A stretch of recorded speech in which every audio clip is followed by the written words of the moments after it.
The House health care bill is, quote, mean.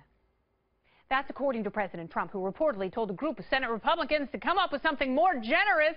That was before flying to Wisconsin to meet with what the White House is calling Obamacare victims. And the president said there will be many more victims to come.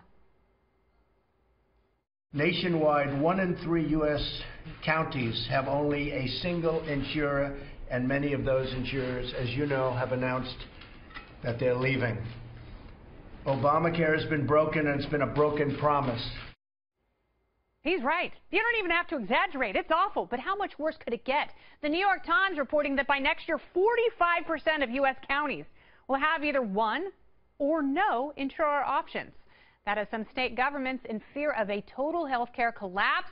And now Iowa is looking for a big bailout. Iowa's insurance division today reported they're going to need more than $350 million federal dollars to keep health care available in all of its counties. Peter Suderman joins me now. Reason Magazine features editor Suderman, Computerman. Take me through this. What is going on in Iowa? Is this somehow a pilot program for single payer?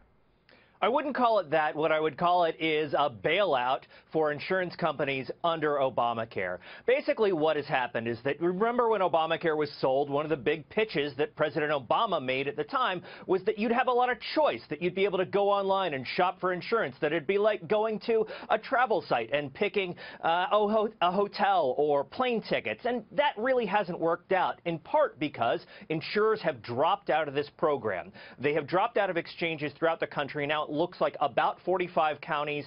It's still preliminary, but right now about 45 counties may have no insurer next year, and 1,388 are likely to have one insurer in the Obamacare exchange. Iowa, depending on how things go with the insurers there, could have none at all. And so what Iowa is doing is basically saying we want to repurpose some money that's already coming in, and we want to use it to pay off insurers to stay in this program. Yeah, because insurers are absolutely bailing because they have no choice if the companies want to stay afloat. What happens if bigger states run into the same issue with, no health care options and no insurers in a majority of their counties?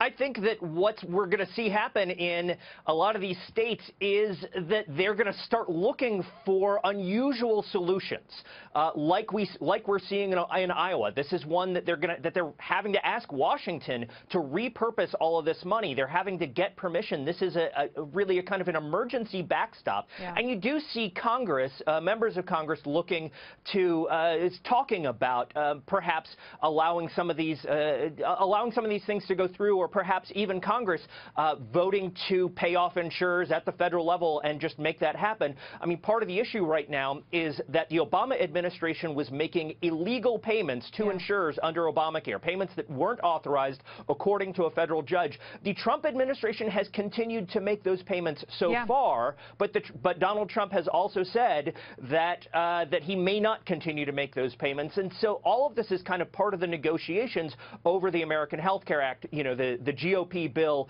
to rewrite Obamacare. All right. Last question, Peter. We only have about 10 seconds left. Is Obamacare in a death spiral? I don't know if it's in a death spiral, but it is incredibly unstable from both a political and policy perspective, and it is going to have to change somehow or another. Suderman, Computerman, that's the last word. Thank you so much.